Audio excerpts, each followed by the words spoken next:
ITP 263, Task 7, Assignment 3, Child Negligence. Good morning, Ray. I'm so glad you could come in this morning for the interview. As administrator of this school, I'm interested in your perspective on child abuse and neglect. I see in your resume here that you took a course in college on this subject. Could you share some of your views on this topic with me this morning?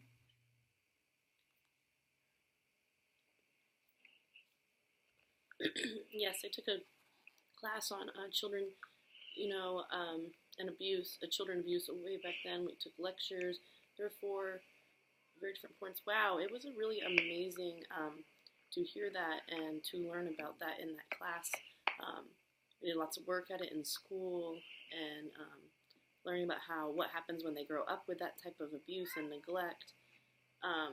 If you're poor, there's a tendency to do it.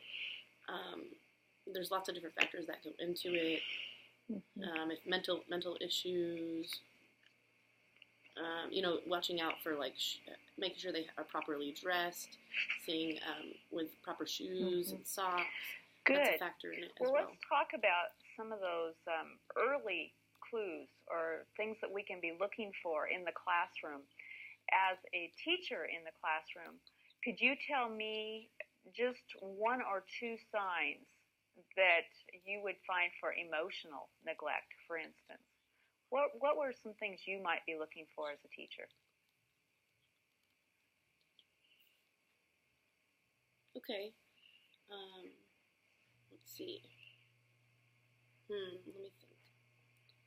Okay, so looking at children, their faces, if they're sad a lot,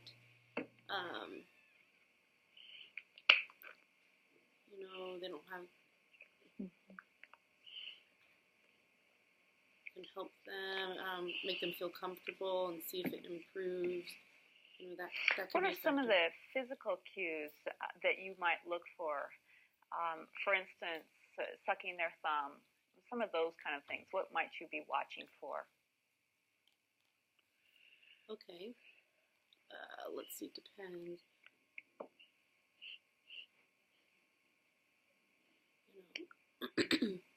If they have a lot of emotion and they're busy in their behavior, maybe that could be something about it. I could help them be comfortable with that, and calm down some. If they're crying a lot, I could help them feel comfortable.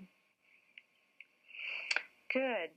I know that I've had situations in my classroom when I was teaching where I found a child was withdrawn from their peers. Oftentimes I would find them over by themselves at their desks, chewing on their fingernails. What kind of things do you think you could do then to cue me as the administrator that that's happening? What would you do if you saw those types of behavior in your classroom?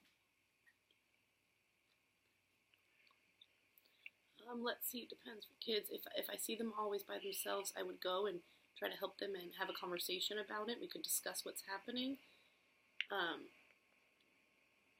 If they were with other kids, I would help them kind of meet other kids to feel comfortable, and the 3 of us could play together and mingle together, and maybe they would become happy. I've thought about this as a child growing up deaf. Did you ever feel isolated? Did you have people watching you, thinking perhaps you were neglected?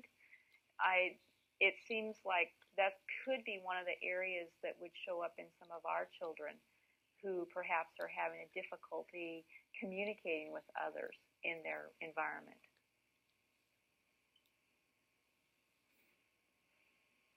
How do you feel about that? And there were other deaf children and hearing children. Do they really interact? It's hard. It's hard for them to interact. Yes. Myself being deaf, I would have. There were people helping us have conversations with hearing children, and when I was older, I would play with them, and it got better. Good. Well, if it's okay, I'd like to also talk about some of the areas of physical neglect. And I know that you talked about that in your class. For instance, what would be some of the physical indicators for you if a child came to school consistently poorly dressed, that kind of thing? What other indicators would you look for of physical neglect or abuse from the home?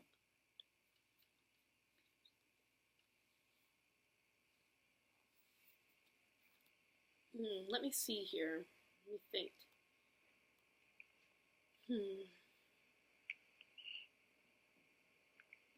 It's hard to say, but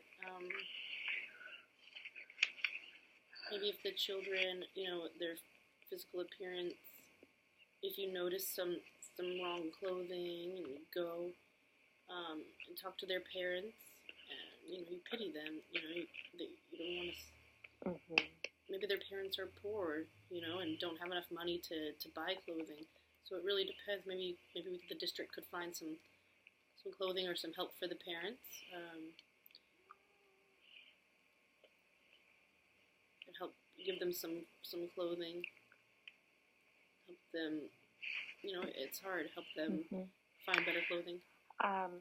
What about conferencing with the parents? How do you feel you could approach that?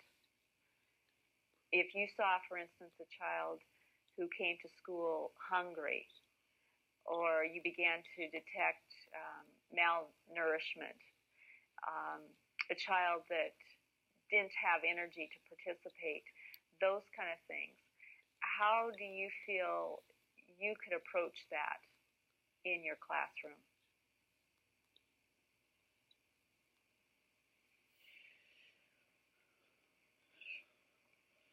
First, if I notice the kids,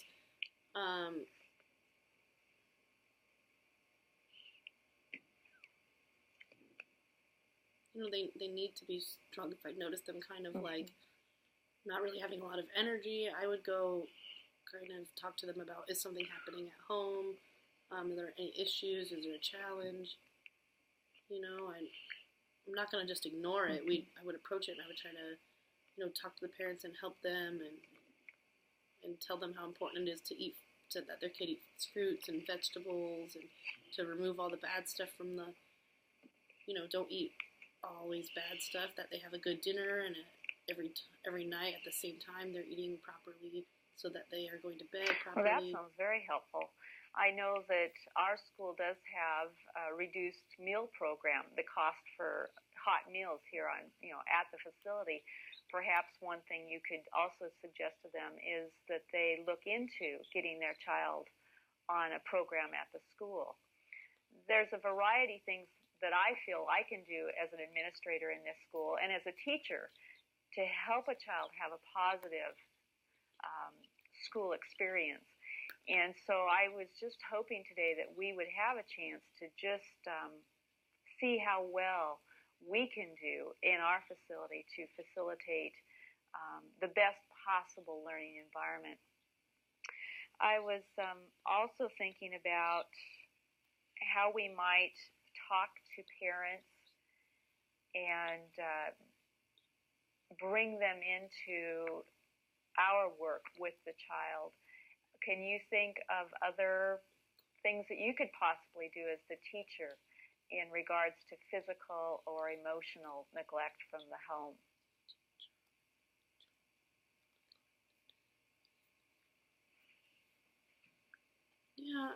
Yes, I could,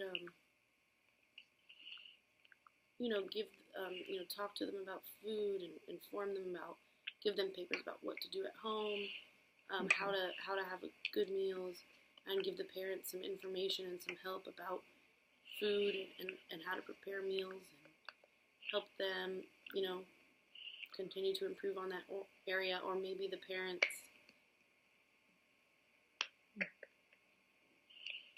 have issues getting enough money, so just help them and give them papers on different programs that we have. Otherwise, the parents,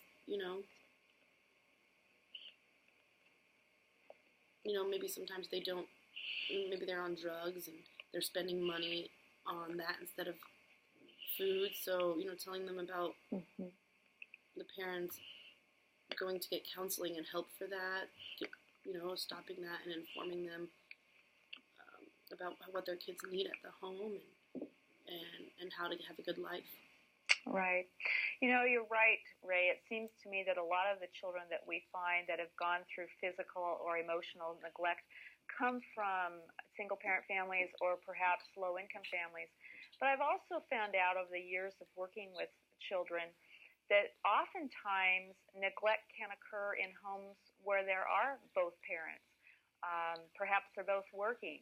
There's other kinds of neglect, and I think that we shouldn't just stereotype and think that it's just going to be the low income or those who seem to be in poverty conditions. I have detected neglect in the other types of environments also. What type of emotional neglect do you think could come about in a family situation where both parents, for instance, are working and are out of the home?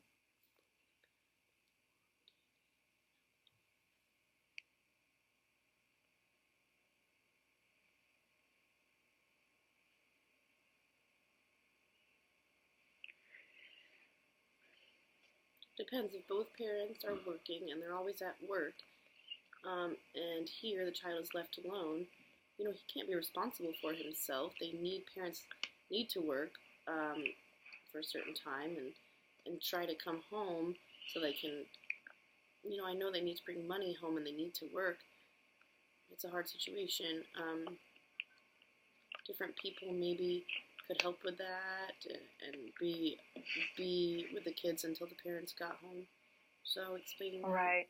I know that I have dealt with parents in the past who are workaholics, and they assume because they are caring for the physical needs of the child that the emotional needs are also being met. And I think as teachers, we need to constantly be able to watch for neglect in the emotional arena for children who may have all the physical needs met, but emotionally are starved for affection and attention and time giving from their caretakers. True, Right. true. They're both. The parents like to work and they're finished, and they leave. That's really bad. They have to stay home with their kids after work and connect with them and be with them. They're at. They can't always be with other friends and never know their parents. That's really sad, and they'll be scared at night. You can't leave them by themselves like that. That's not good. Well, I really appreciate, Ray, what appears to me that you have looked at the whole gamut of child abuse and neglect. And I think that it will be good if we do indeed offer you a position on our staff, that you could come to us with some good qualifications that would help us in detecting these things in the classroom. I appreciate the time that you've spent with me today. I think it's been profitable for both of us, and I do look forward to spending more time with you in the future.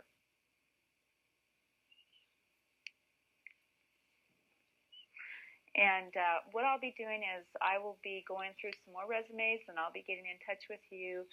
I would say in the next couple of days. Will you be in the area so I can contact you?